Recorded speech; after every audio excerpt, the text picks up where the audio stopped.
शिव महापुराण की कथा वर्णन कर रही है।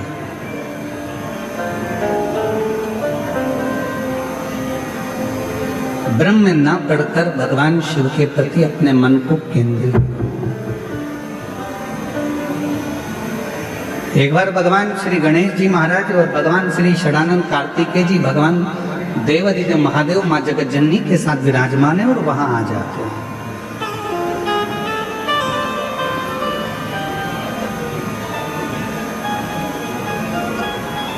देवताओं ने जब भगवान शिव जी से बहुत विनय करा कि ये सोने का सिंहासन ले लो, ये वस्तु ले लो, ये सामग्री ले लो, शिव ने कुछ नहीं स्वीकार, कुछ भी।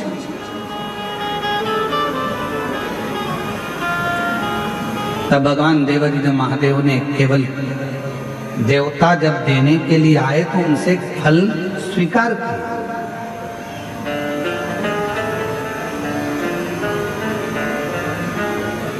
एक फल स्वीकार और स्वीकार करना भी चाहिए। शिव महापुराण की कथा कहती है कि जब हम कई तीर्थ में जाते हैं या हम किसी पुण्यमय स्थल पर जाते हैं या कोई पवित्र धाम पर पवित्र आयोजन में जाते हैं तो प्रयास करा करो कि वहां अगर कुछ थोड़ा सा भी जल का आचमन मिल जाए, थोड़ा सा।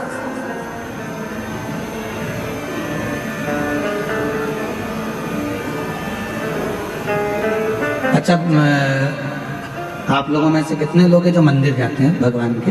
हाथ उठाओ जरा। जाते हो मंदिर? शिव जी के मंदिर जाते हो तो खुद जल चढ़ाकर उस जल को आचमन करते हो। पर अगर राम जी के मंदिर गए, भगवान कृष्ण के मंदिर गए या अन्य देवी देवता के मंदिर गए तो वहां पर पंडित जी क्या करते हैं, एक पंचपात्र रखा रहता है, उसमें से तुमको जल देते हैं। बोलो देते क्यों देते? चरणामृत बोलो तो जम के देते। कभी आपने पंडित जी से पूछा कि महाराज जी ये बताओ कि हम आपके पास में आते हैं, प्रणाम करते हैं, भगवान को नमन करते हैं और आप ये जल हमको देते हो, क्यों देते हो?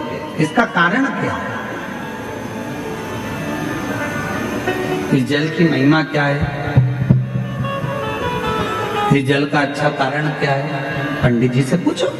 पंडित जी बताएंगे कि बेटा, इतने सारे भक्त जब मंदिर में आते हैं, स्तुति करते हैं, पढ़ते हैं, घंटी का नाद होता है, आरती होती है, घड़ियाल बजते हैं, तो जितने भी भक्त आते हैं वो अपने मुख से जब स्तुति गाते हैं तो उनकी तरंग इस जल में चली जाती है। और वो जल जब हमारे भीतर जाता है, आचमन हम करते हैं, तो हमारे भीतर के जितने भी दुख हैं, हमारे भीतर के जितने भी तकलीफें हैं, हमारे भीतर के जितने भी रोग हैं, कष्ट हैं, हमारी कहीं अकाल मृत्यु का भी योग बनता है तो वो आचमन करने से हमारा अकाल मौत भी टल जाता है।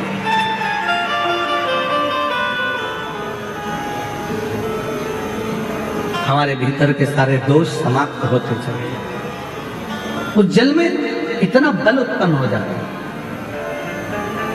अब सारे देवता आए और देवताओं ने आकर विनय करा, निवेदन करा कि शिव जी आप ये ले लो, शिव जी आप वो ले लो।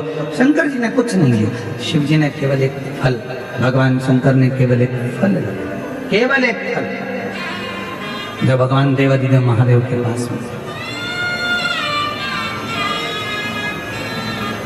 थोड़ी देर बाद भगवान श्री गणेश जी महाराज आ गए। गणेश जी ने उस फल को देखा, विनय करा पिताजी से कि ये फल आप मुझे दे दो। पिताजी ने नहीं दिया। थोड़ी देर बाद में षडानंद कार्तिकेय जी आ गए। कार्तिकेय जी ने आकर कहा कि ये फल आप मुझे दे दो। कार्तिकेय जी को भी भगवान ने फल नहीं दिया, फल प्रदान नहीं किया।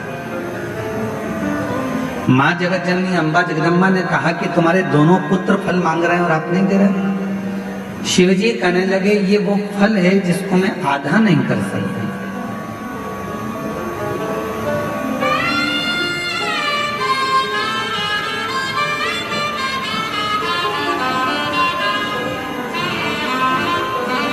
इस पर्वत पर मैं बैठा हूं, आप जाओ।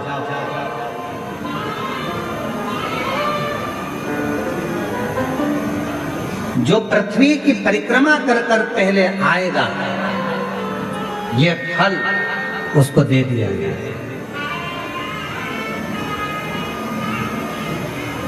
ये फल मेरे पास में रखा है और मेरे पास में ये फल है जो जाए परिक्रमा करने के लिए, जो पृथ्वी की परिक्रमा कर कर प्रथम आएगा वो फल को प्राप्त कर लेगा, ले ले। भगवान श्री गणेश जी महाराज बैठ गए अपने चूहे पर मूसक पर।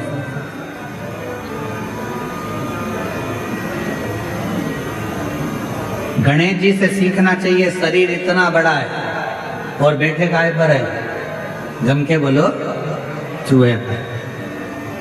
छोटा चूहा, समझदारी रखना अपनी जिंदगी में। कितने बड़े भी बन जाओ, कितने भी करोड़पति बन जाओ, कितने भी सत्तापति बन जाओ, पर छोटे लोगों को कभी मत छोड़ना, क्योंकि तुम्हें जीत वही दिलाते हैं, तुम्हें उन्नति की सीढ़ी पर वही पे आते हैं। जो तुम्हारे लेवल पर होगा वो तुमको चाहेगा नहीं, वो तो चाहेगा कि इसको कट कैसे करा जाए, इसको कैसे हटाया जाए, इसको कैसे हटाया जाए। पर अपना पांव अगर जमा कर रखना है तो गणेश जी से सीखो। गणेश जी का शरीर इतना बड़ा और चूहा छोटा सा। क्यों? क्योंकि गणेश जी जानते थे अगर मैं कहीं बीच में फंस भी गया तो मेरा चूहा कहीं से रास्ता निकाल कर मुझे विजेता प्राप्त करा। तुम कितने भी बड़े बन जाओ, कितने भी उन्नति की सीढ़ी पर पहुंच जाओ, पर छोटे से सांझा बनाकर चलना, छोटे से साथ बनाकर चलना। एक बात आपसे पूछे, उत्तर दोगे क्या? है कवर्दा वालों, जम के तो बोलो, दोगे? शादी में दहेज में बर्तन मिलते हैं, अरे बोलो तो जम के, इधर मिलते कि मिलते? मिलते दहेज में बर्तन। अब दहेज में जो बर्तन मिलते हैं, बड़े बड़े हंडे मिलते हैं, बड़े बड़े भगोने मिलते हैं, बड़ी परात मिलती है, बड़ा बड़ा सामान मिलता है, बड़ा बड़ा सामान मिला। ईमानदारी से बोलना, वो सारा सामान लड़के वालों के घर पर चले गए।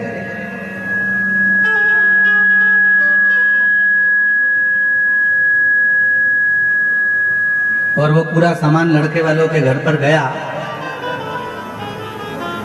तुम्हारे भी घर पर आया होगा दहेज में। वो सारे बर्तन जो वहां से दहेज में मिले वो रोज काम में आते हैं क्या? जम के बोलो जरा, नहीं आता। दहेज में जो बर्तन मिले बड़े बड़े बड़े बड़े, वो काम नहीं आते। पर वही दहेज में बर्तनों के साथ छोटे बर्तन भी आते हैं, थाली, कटोरी, चम्मच, छोटी सी प्लेट। तुमने क्या करा? वो बड़े बर्तन तो उठा के ऊपर रख दिए बोरे में बांध कर, और छोटे छोटे जो बर्तन थे उनको निकाल लिया। वो बर्तन रोज काम आ रहे हैं। याद रखना, बड़ों से अगर बेहतरी रखोगे वो तो कभी कभी काम आएंगे, और छोटे तुम्हें कब उन्नति की ओर पहुंचा देंगे वो तुम ही समझ सकते। छोटे का साथ बड़े बर्तन का, छोटे बर्तन हमको सुख देते हैं। छोटे बर्तन हमको साथ देते हैं। रोज पोहा खाना है, छोटे बर्तन, खिचड़ी खाना है, छोटे बर्तन, चावल खाना है, छोटे बर्तन, छोटी सी चम्मच, छोटी सी कटोरी, छोटा सा। और हो सकता है तुम्हारे गांव में अगर तुम लोग कवर्धा में इतने बड़े बड़े बर्तन में खाते हो तो बात दूसरी, वो हमको नहीं। पर हमारे यहाँ तो छोटे छोटे बर्तन काम आते हैं। इसलिए मेरा निवेदन, कई लोग हमसे कहते हैं, हे गुरुजी, बड़े बड़े महाराज आते हैं, उनकी पहचान तो वहाँ, वो महाराज, उनकी तो पहचान करोड़पति में, उनकी पहचान धनपति में, उनकी पहचान उस सेलिब्रिटी से, उनकी पहचान उस सेलिब्रिटी से। तुम्हारी किसी से पहचान है? हमने काम छोटे बर्तन वाले हैं, हम छोटे बर्तन वाले। हमारे पास बड़े बर्तन का काम नहीं है, हमारे पास तो छोटे छोटे बर्तन हैं जिनको हमेशा निभाना है, और जिनको हमेशा निभाना है वो शिव महापुराण की कथा का तत्व ग्रहण।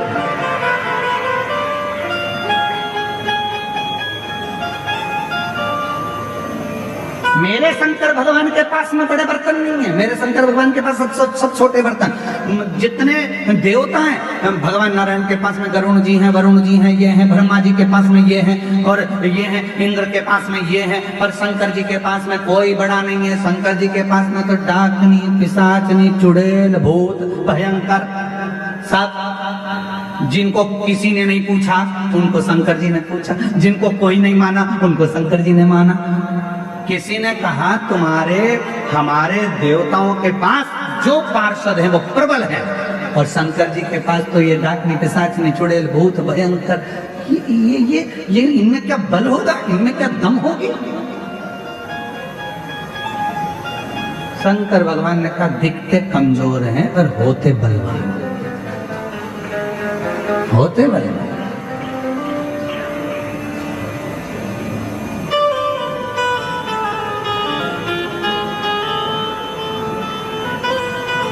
वो एक लाइन आती है ना, आप लोग पहले गुनगुनाते थे, छोटा बच्चा जान के हमको, क्या है हमको आता नहीं है, लगा के बताओ ना थोड़ा सा, बोलो बोलो जरा। छोटा बच्चा ना डरा ना रे, हाँ कितना सुंदर बच्चा। फिर उसमें आखिरी में एक बात आती है, तातई दिन ना, तातई दिन ना, नाच नचा देंगे। हमको छोटा मत समझना, जितने छोटे हैं इनको छोटा मत समझना, वरना ताते दिन ना, ताते दिन ना, नाच नचा। छोटे को साथ, छोटे को पकड़। बड़े बर्तन कभी कभी काम आएंगे, पर छोटा